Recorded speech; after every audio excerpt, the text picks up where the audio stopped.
Hello and welcome to Erupt, the home for how businesses can scale and transform. Throughout this podcast, we aim to inspire and educate to help you and your business thrive. Across the course of our episodes, we'll be interviewing industry leaders to uncover some of the challenges across the world of work. We aim to give an insight into some of the fastest growing organisations across HR and technology. Please follow us on our journey to erupt and elevate your business. In today's episode, we discuss neurodiversity, which was one of the key highlights of the Erupt 2021 conference. For this session, our panel included Simon Pryor, who is the Senior Test Manager at easyJet, Martin Carpenter, the CIO at Synomics Limited, and Rebecca Green, who is the Global Employer Brand and Talent Attraction Lead at Rolls Royce. They discuss whether neurodiversity is the secret to bridging the technology talent gap.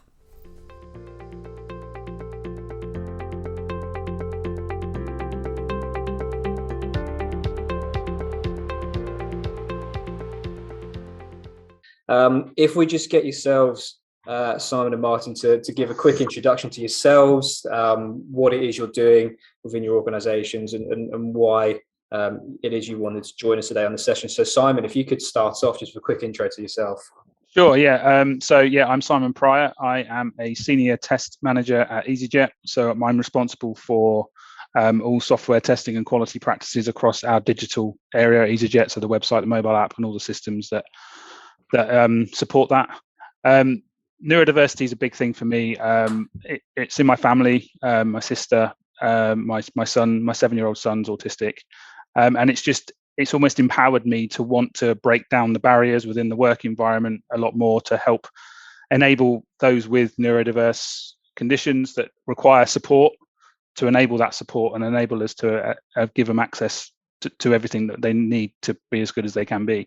And that's enabled me to start helping make changes here at easyJet, whether it be around job specs, being more neurodiverse accepting, or even the workplace generally starting to put policies in place for both internal employees and even looking at our airports and how we ensure that our customers are supported where they're needed. So yeah, that's for me. Martin, if you could be so kind as to introduce yourself as well to everyone. Thanks. I'm Martin Carpenter. I work for a company called Synomics. So we are working the agri-tech space. Also got a few advisory positions as well in terms of health tech and other startups. I've been a technology leader for about 20 years or so. And very recently, back in September, I had a clinical diagnosis of autism. So it's very pertinent to me in terms of neurodiversity. And I think the thing that I want to do is really start talking about this more openly, really to help beat a path for people who are at the start of their careers. So it isn't as painful and as difficult as it was for me at times navigating through corporate life. Rebecca, would you please also just be able to give a quick introduction to yourself, the role that you have, Rolls Royce, and everything that you want to bring to this conversation today? I'm Rebecca Green. I am the Global Employer Brand and Talent Attraction Lead at Rolls Royce. I'm here today, I suppose, really because I have some very strong views on inclusion, and that's all framed in how we think about neurodiversity as the key to unlocking inclusion for everyone, and neuro minorities in particular, and how we design systems for work and anything else actually around neurodiverse traits on this kind of neuro minority end of the spectrum. But I think also to raise awareness of how it does impact people at work. And whilst, the strengths are quite clear for some, they're not for others. And how can some of those strengths help organisations to grow, alongside how can we help people in organisations to understand how to manage neurodiverse talent and the spikes that go with the strengths. Yeah, quite rightly, as you've all alluded to, something which is at the forefront of a lot of organisations at the moment is D&I, and that inclusion piece. And I think I'm not speaking for everyone, but something that comes across a lot when we're talking around D&I, people get quite hung up on the racial aspects of D&I and don't think about the wider proportions of what inclusivity really does mean within an organization and how we can strive forward and using that talent, the different kinds of talent that's out there and harnessing it. And hopefully today we can delve into a really good discussion. We've got a few questions which we're going to pose to the panel. So everyone watching along at home, we've got a Q&A section as well. So if there's anything you'd want to ask our illustrious panel, please do pose your questions in there. We'll try and get through to those at the end. But I mean, to start off with, I think neurodiversity is something which has come a long way in the last few years. And it would be great to, we've kind of touched on it there, each of you individually said what it means to you, but just as a whole, kind of what does neurodiversity represent and why should we be talking more about it? I don't know if anyone wants to jump in and start off for us around that. A big question. I'm happy to. Absolutely. So I think I'm relatively new in terms of understanding neurodiversity. It's taken probably 2.5, 3 years to get a diagnosis.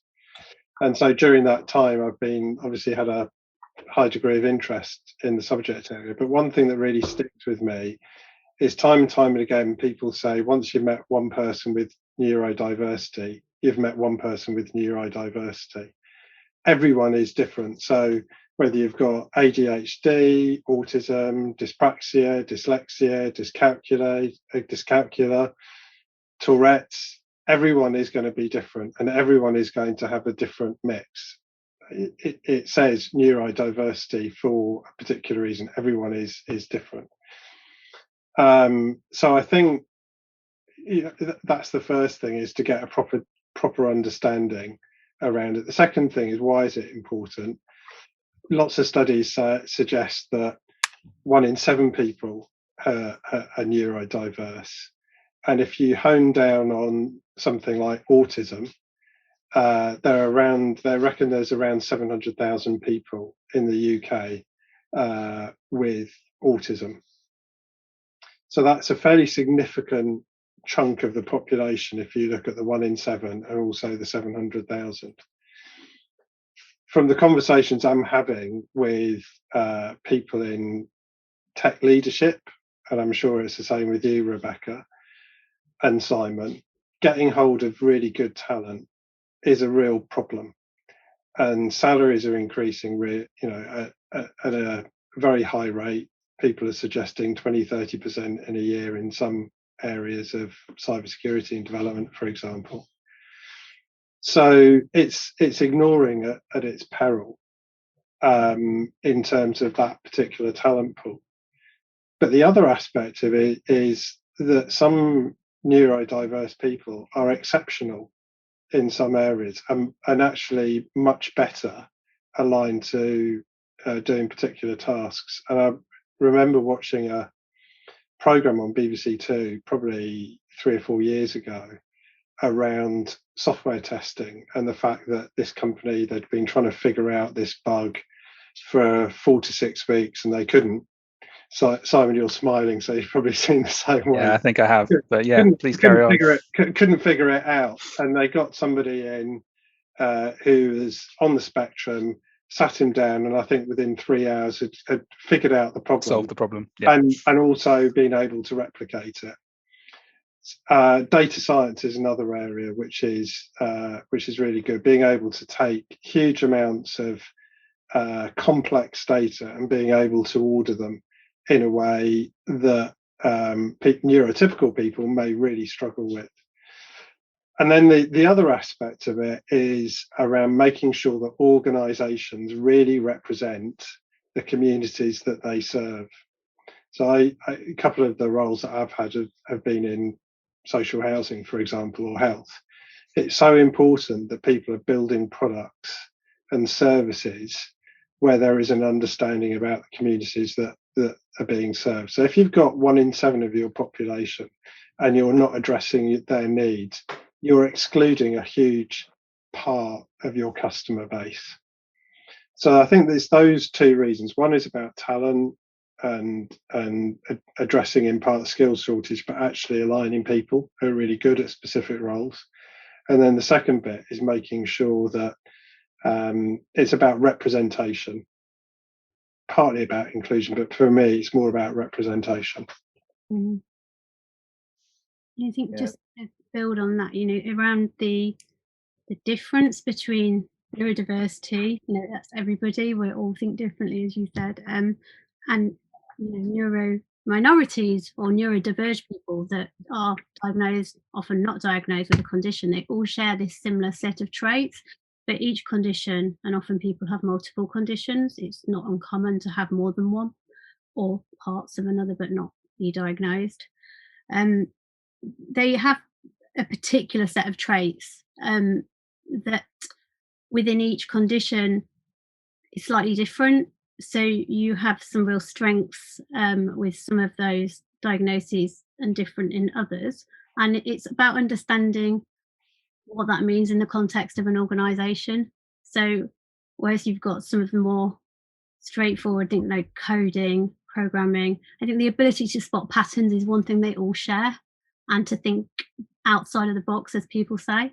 But actually, even then, the functions that sit around that in a tech company or in an organisation, developing technology, it's really important that you have people around them thinking about their environments and the processes and the technology they put in place for them to use, to consider those traits to help them thrive. And I think that sometimes that's overlooked, and organisations think about great autism, technology, programming, ADHD, don't employ them, dyslexia, put a screen reader on it. It gets simplified to this level.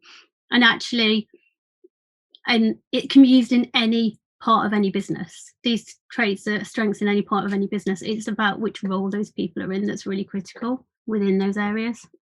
Yeah, I think you're right. And I certainly, I can relate to the testing side. I mean, as a hiring manager, I testing is all about everyone thinking differently and looking at the product and testing it in their own way and seeing things that other people wouldn't see. So for me, it's a prime area for us to look at the neurodiverged candidates that may have particular skills in particular areas. But I think one of the difficulties that companies have is because, as we say, everybody is different.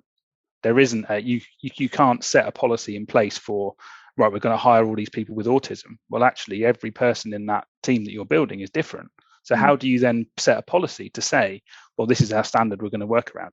It's about assessing the individual and making sure that their needs are met in some way and finding ways to put that in place.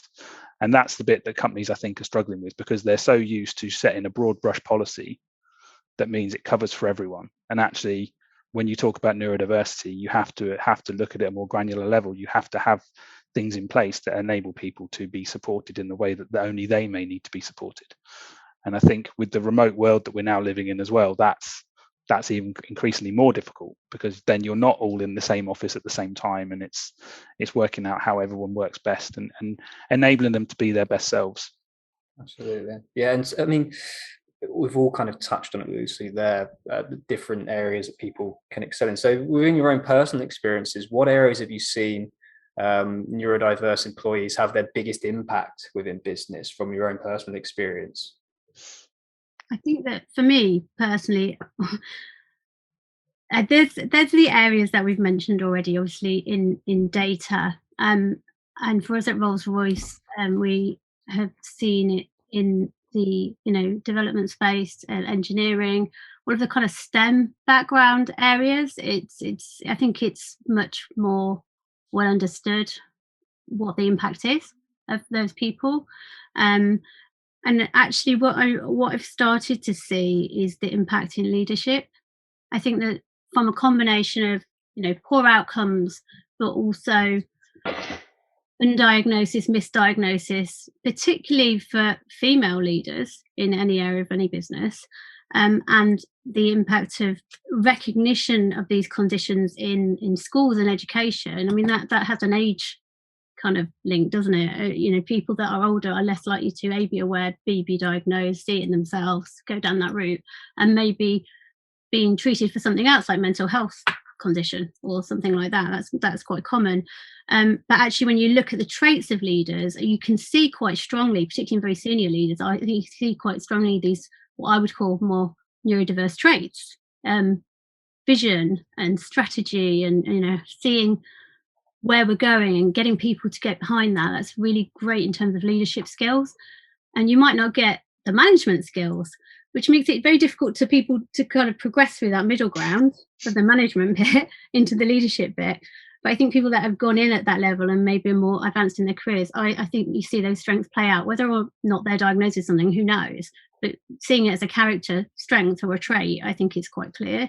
So I think that's probably the area where we see the most impact, but we don't really recognise those people as neurodiverse, as in the context we're talking about. Yeah, I think you're right. And I think there is still that negative connotation with the labels, and we'll probably talk about the labels and whether the labels are needed or not, but I think there is still that connotation of having a negative, which can sometimes put people off wanting to disclose it or talk about it. And that, right at that point, it then, like you say, stops the progress in some respects to those roles. I think one example I've always talked about is I'm going back to the testing side, but that's my world, I'm afraid.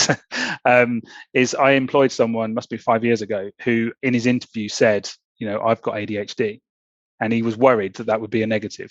And I said, that's, thank you for telling me, that's no problem at all. What do we need to do to accommodate you and support you in the best way we can?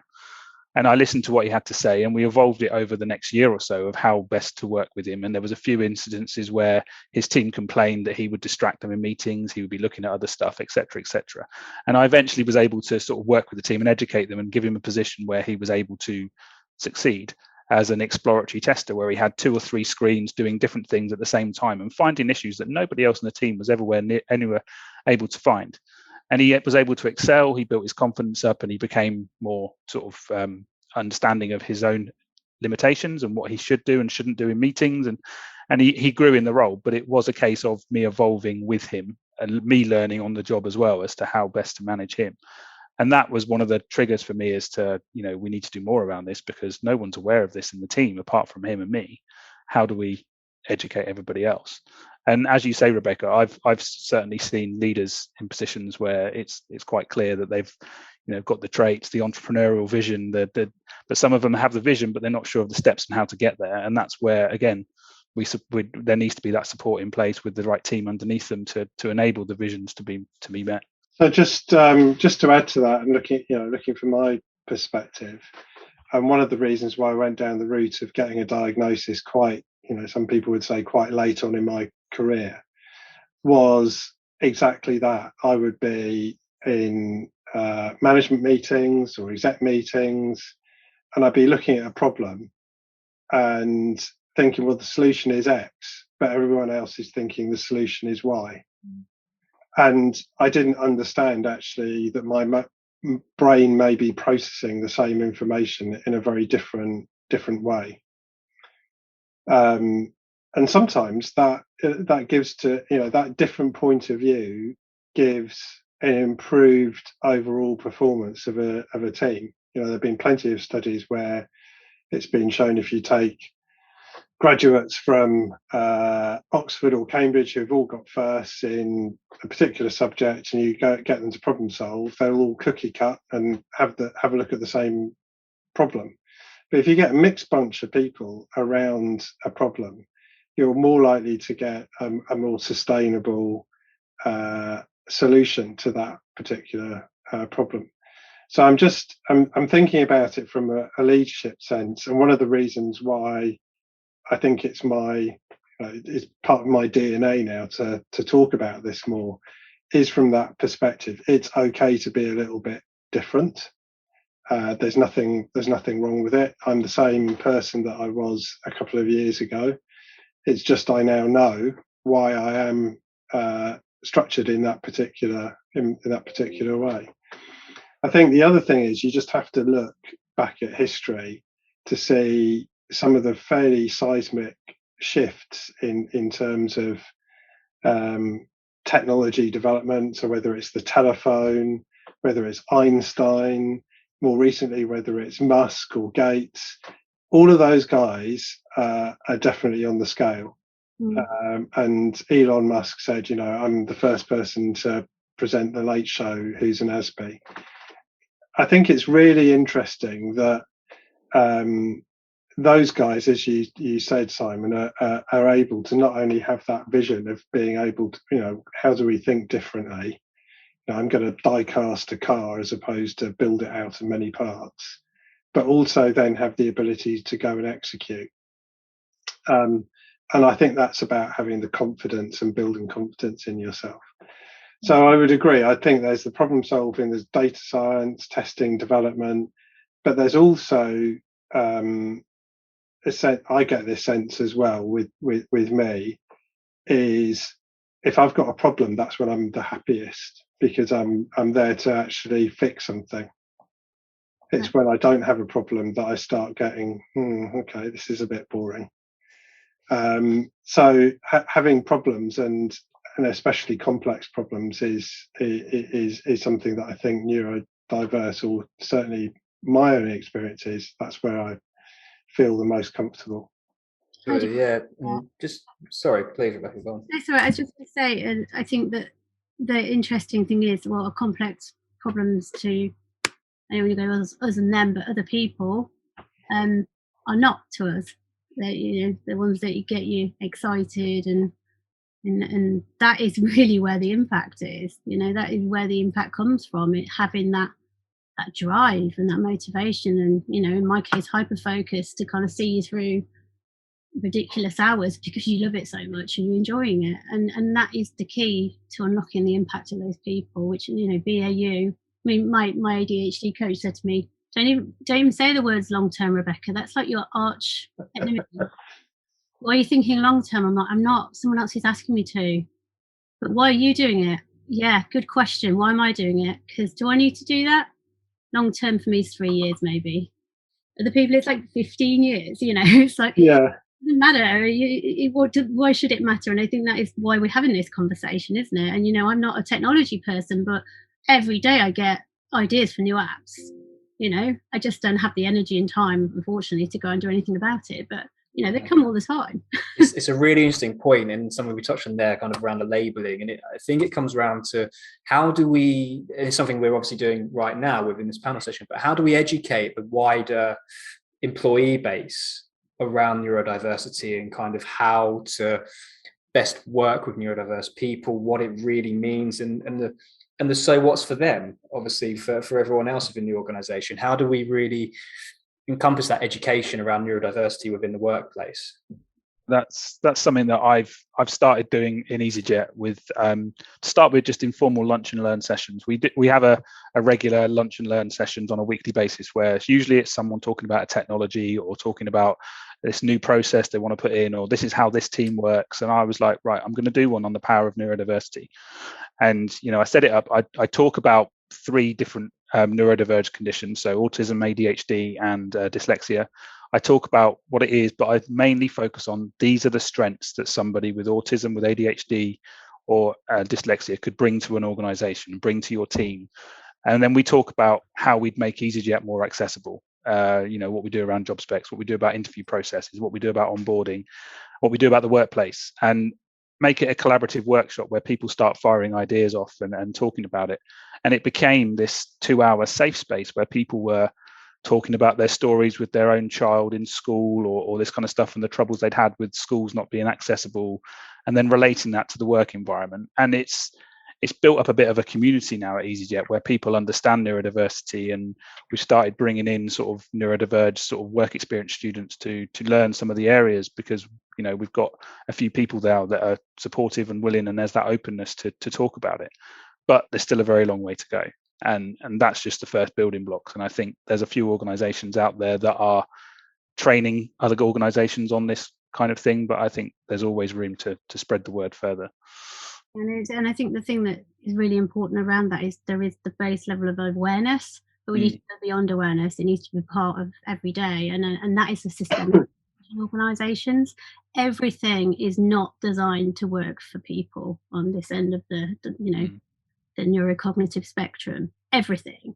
And what is absolutely completely limiting for us is annoying for everyone else. I mean, there is growing kind of base of evidence around that. There's been some research done in different organisations that have put neurodiversity programs in place. You have to look at, your systems, your processes, how you operate, but actually the social kind of cultural standards as well. How you enter a conversation, how you talk about things, what terminology you use, all of that stuff is really unique to each organisation. It's just like a bit like speaking a different language sometimes to me. I pick some of it up, most of it I don't remember. It's really difficult. So I think you've got to educate on the base level of it. But beyond that, you have to shift everything around it to just make it not so much of a thing. It shouldn't be. You have to talk about how people think, how people's brains are wired. You should be able to look at that opportunity as an opportunity to move beyond that kind of social model of neurodiversity. We will accept you, we will accommodate you to, we're designing for everybody. And, if you design for that minority, you're designing for everybody. And I think that that's the real shift that's needed to educate people, because unless we educate the people that have agency to change those things, it's just always going to be having these conversations, as valuable as they are. Nobody wants to just be that label, but the only way you can change things is by really being that label right now. And I think that's quite difficult at times. You can get quite emotionally tiring as well, because again, people with conditions, we have a real issue with emotional regulation. So to constantly be put in that position where we probably not the most socially comfortable anyway, we want to be going out doing stuff and getting stuff done because that's what we enjoy.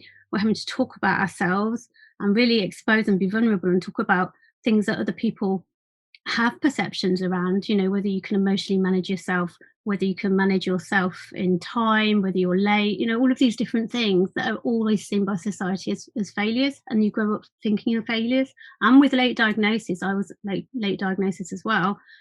You've had this history of that you've got to get past. So it's quite a lot to put on somebody that's already in a world that's very challenging day in, day out at work. And I think there is that need for recognition of the marginalisation of people with neurodivergent conditions and what that really is. We just don't know any different. We don't know what the alternative is. So maybe we're lucky in that respect. But I think there's a lot we need to do to have those much more frank and difficult conversations around it. I just picked that up because there's a question which has come through as well about successful education of neurotypical people and the contributions of neurodiverse people. One of the other reasons I kind of got interested in this was about 3 years ago. I met the chief exec of a company called Auticon, which is a social enterprise. And I know Richard Branson is backing it, and they take people who are on the autistic scale and place them into data science and testing roles. They're not cheap people, but they are super good at what they do. And as part of that process, they will have a supporter who will go into the organisation, into the target organisation, and talk to the workforce that individual is going to interact with and say, this person has got autism. Here are the things that will make it successful for that person to work and make a contribution. Here are the things that will make it bad and go bad pretty quickly. So it's interesting that, I think the BBC's got a really rich content around how do you create a good environment for people to work in. So making sure it's not noisy, there's not too much light, there's not too much distraction, all of those things. And also the other thing, and I struggle with this a bit, is around social cues as well, and understanding that sometimes social cues are a little bit difficult for people. So it's awareness training, and I think when you come to actually knowing that you're about to have somebody in the workplace who's neurodiverse, it's creating that environment for them to make them successful. And to your point, Rebecca, for many, many years, I've had to do this masking piece, which is basically neurodiverse individual that's had to put on a neurotypical face in order to align with convention. And the more I've had to do that in jobs, the less successful I've been. The most successful in jobs are the ones where I can just be myself. So it's really important when you're considering, how do I make sure I get the best out of somebody who's neurodiverse? You allow them to be themselves. Excellent. Yeah, and we've come to the last kind of 5 minutes. So the final point I'd love to touch on, and obviously what we were talking around from the overarching topic around kind of talent acquisition and how to best utilize talent. What could we be doing with our hiring processes to ensure that we don't exclude neurodiverse people? Because obviously we spoke about it in a couple of sessions earlier around new tech, which is coming in around recognition. There's so much AI tech out there at the moment. It's going to halfen the time it takes to hire everyone, but is it really going to be inclusive and encompassing of neurodiverse people? How do you teach that to a machine to identify all the different aspects that even humans struggle to identify? The person themselves can't even identify it. So how do we really ensure that within the hiring process we are inclusive of neurodiverse people going forward? Can I'd like to kick off on that one. I think the recruitment practices do need a real look at, because when you think about it, the recruitment practices cookie cut people. So they actually say we're going to recruit people who conform to these boundaries. And quite often when you go through an interview, what are you actually testing? Are you testing the suitability for that role, or are you testing that person's and how well they interact with you? And those two things could actually be very, very different. So I think the move towards more assessment-based interviewing, i.e. I'm going to give you a problem to solve, which is relevant to the role that I'm interviewing you for, is probably more applicable, especially on an engineering side. I think the other thing to do as well is just think about the person that you're interviewing. So for people with autism, there could be a lot of anxiety during that interview process. So firing lots of rapid questions at that individual is not a great idea. If you want to ask those questions, provide those questions before, so that gives a chance for that person to prepare. The third thing I would say is do away with personality tests altogether.